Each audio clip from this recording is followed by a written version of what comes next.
Hi everyone.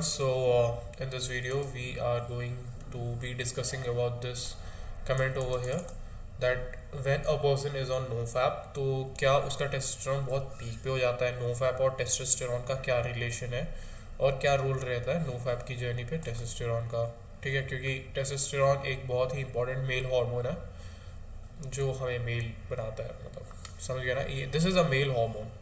तो this is a video by Rob, and we are going to study this video, like watch this video, review it, जो भी ज्ञान मिलता है इससे. So here we start.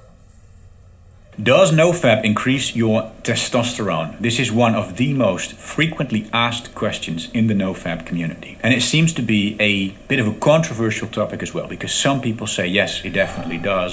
Other people say no, it is absolute nonsense. So in this video, I'm going to pull up some actual scientific studies on the topic, and I'm going to talk about some points of which I think might get you really excited. So stick around to the very end of this video, because especially the last part, it covers a point that is very interesting and a lot of people don't seem to know about yet. The first study that I'm going to talk about is the most famous study in the NoFap community. This is a study that showed that when abstaining from ejaculation, men had an increase in testosterone to 145.7%. But here's the deal with this study. Testosterone raised over the course of the first week peaked at day 7, then dropped back down to normal on day 8 and stayed normal. Okay, so what we learn from this graph, अगर तुम ध्यान से देखो तो जो नीचे वाला है वो डे के लिए, और जो ऊपर वाला है वो तुम्हें टेस्टोस्टेरोन का जो क्या कहते हैं जिसमें भी मेजर किया जाता है, जिस भी यूनिट में, वो लिखा हुआ है. अब तुमने एक बात देखी है, मोस्ट ऑफ द कमेंट्स तुम अगर नोफैप के चैनल पे चले जाओ, या फिर बंदे जो बताते हैं कि यार मैं केवल एक ही हफ्ते कर पाता हूँ नोफैप, उसके बाद मेरा रिलैप्स हो जाता है, मैं केवल इतने दिन ही नोफैप कर पाता हूँ, 2 या 3 दिन कर पाता हूँ, 4 दिन कर पाता हूँ. मतलब बहुत सारे बंदे एक हफ्ते से ज़्यादा नहीं कर पाते. ये मैंने देखा है जहाँ तक कमेंट सेक्शंस में, और जो बंदे अपनी रेडिट्स पे प्रॉब्लम बताते हैं कि नोफैप से रिलेटेड, वहाँ पे ये चीज़ बहुत रहता है, और वो 7 दिन के बाद रिलैप्स कर देते हैं. उसका ये एक बहुत बड़ा रीज़न है. अगर तुम इस जगह पे देखो, जो तुम्हारा टेस्टोस्टेरोन है, जब तुम नोफैप कर, मतलब तुम काफ़ी टाइम से फैपिंग कर रहे थे, तुम अपने स्पर्म को अपने अंदर स्टोर नहीं कर रहे थे, अपने सीमन को रिलीज कर दे रहे थे, तो उसके बाद से जब तुम नोफैप करना स्टार्ट करते हो, जब तुम ठान लेते हो हाँ ठीक है मेरे को अब और ज़्यादा ये काम नहीं करना, मैं अपना स्पर्म बचाना चाहता हूँ, मैं अपना वीर्य बचाना चाहता हूँ, अपने शरीर के अंदर मैं ब्रह्मचर्य करना चाहता हूँ, तो जब 7 दिन बीतते हैं ना, तो ये है ना, ये इस जगह पे ये पीक पे होता है 7वें दिन 8वें दिन. ठीक है, मतलब 6 7 8 डेज के अराउंड ये बहुत पीक पे होता है. और इसका ये सीन होता है ना, इसके बाद लोग इस एनर्जी को हैंडल नहीं कर पाते, बहुत बेचैनी हो जाती है. क्योंकि अगर या तो तुम अपने टाइम को अच्छे से यूटिलाइज कर रहे हो, तुम जिम जा रहे हो, अपने काम पे ध्यान दे रहे हो और सारी चीज़ें कर रहे हो, तो तुम इसे कर लोगे. लेकिन जो बंदा नहीं कर रहा होता बाकी की अच्छी हैबिट्स और केवल नोफैप के लिए इसको फॉलो कर रहा होता है, वो इस जगह पे रिलैप्स कर जाता है. क्योंकि इतनी ज़्यादा एनर्जी होल्ड करके रखना अपने अंदर बहुत मुश्किल है, सच में मुश्किल है. एंड दिस इज़ वाई जो भी बंदा नोफैप पे जाता है वो एक ना एक बार तो 7वें 8वें दिन रिलैप्स कर ही देता है. This is one of the reason. और क्या होता है जब हम इस पीक पे होते हैं ना, तो उसके बाद ये नीचे आ जाता है, दोबारा अपने नॉर्मल लेवल पे आ जाता है, पर 7वें 8वें दिन ये काफ़ी हाई रहता है.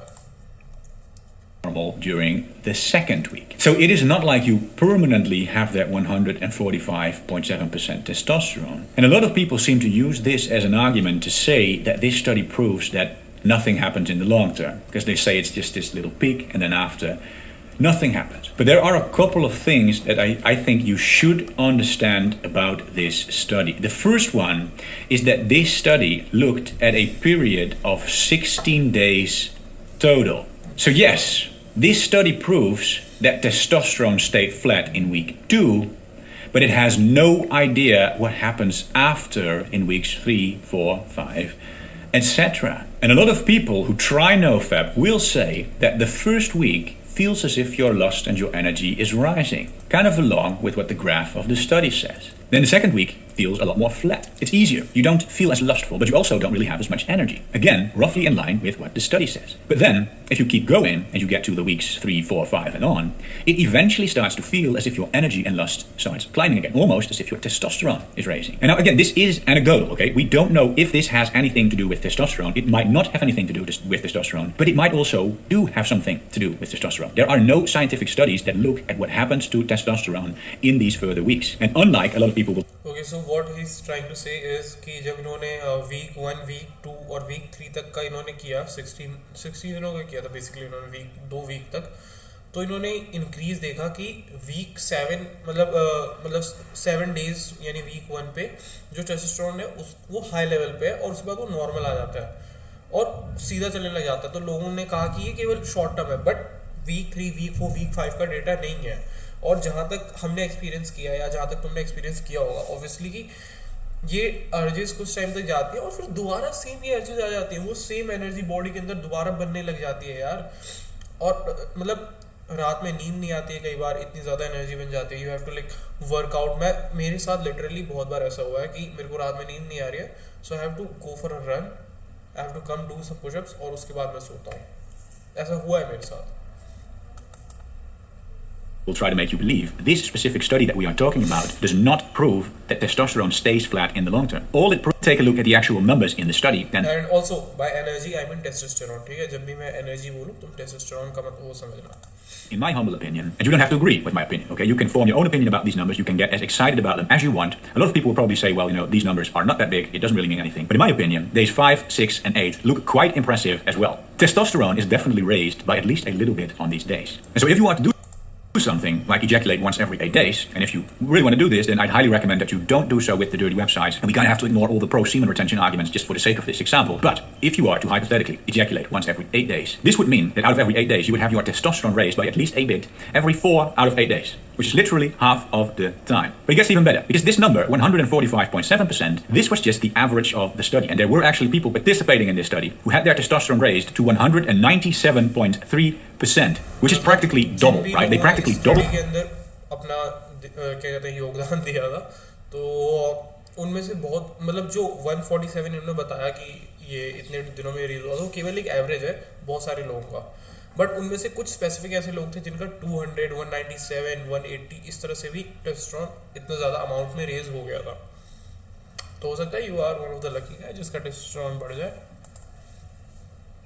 Their testosterone on day 7. Now, sadly, this study doesn't show what their testosterone levels were like on day 6 and 8, but I think it is safe to assume that if their testosterone levels were around 200% on day 7, that on day 6 and 8, you know, they might have had, and this is just me speculating, but they might have had like 120%, 130%, maybe even 140, 150. And so this would mean that there are people that if they were to do the once every 8 day strategy, that they would walk around with their testosterone between, let's hypothetically say 130% and 200% several days out of the week. Now again, I'm not telling you guys what to believe. You can get as excited about these numbers as you want. But in my opinion, to me, all of these facts combined, I think this is pretty impressive. And it gets even more impressive because there are also scientific studies done in rats that show that there is a link between ejaculation and androgen receptor activity, where these so-called Kuma rats had their androgen receptors decline. Now, in case you don't really know what this means, let me very briefly explain this to you. A hormone on itself doesn't do that much, but it needs to interact with a so-called receptor in order to actually do its job. And so the effectiveness of a hormone in our body is not just dependent on the amount of the hormones that we have, but it is also dependent on the receptors. Now, the perfect example of this would be type 2 diabetes. This is a disease where people's insulin isn't really working correctly anymore. And the problem they have is not that they don't have enough insulin. They have more than enough insulin, but the problem they have is that their receptors have gone numb, and so their receptors can't actually use the insulin anymore. And so now, apparently, these studies in rats show us that a similar thing is probably happening to testosterone. If you fap a lot, your body will decrease its androgen receptors, and so your body can't actually use the testosterone as effectively anymore. And so when you go on NoFap, this will make your androgen receptors start to work again. And so even if your testosterone level itself doesn't change that much,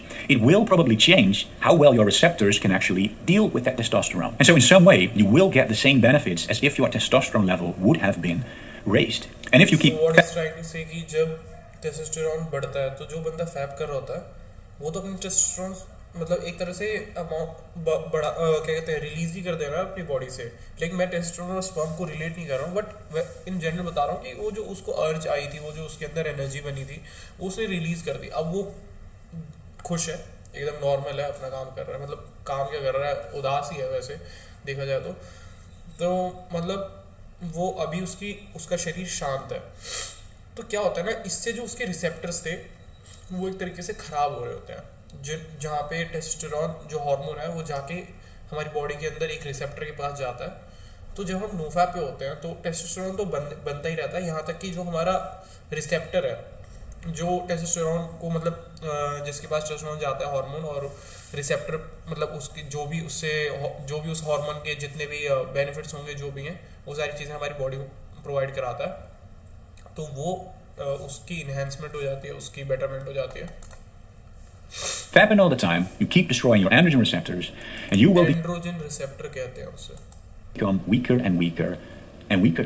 Now, if you guys think this is interesting, I do. I guess I'm biased. I think it's interesting. But if you guys also think this is interesting, it might just get even more interesting, because there isn't just evidence that Coumadin decreases your androgen receptors, but there is also evidence that it increases estrogen receptors. So this whole story gets estrogen receptor क्या है? Oestrogen female hormone को कहते हैं oestrogen, तो समझ जाओ।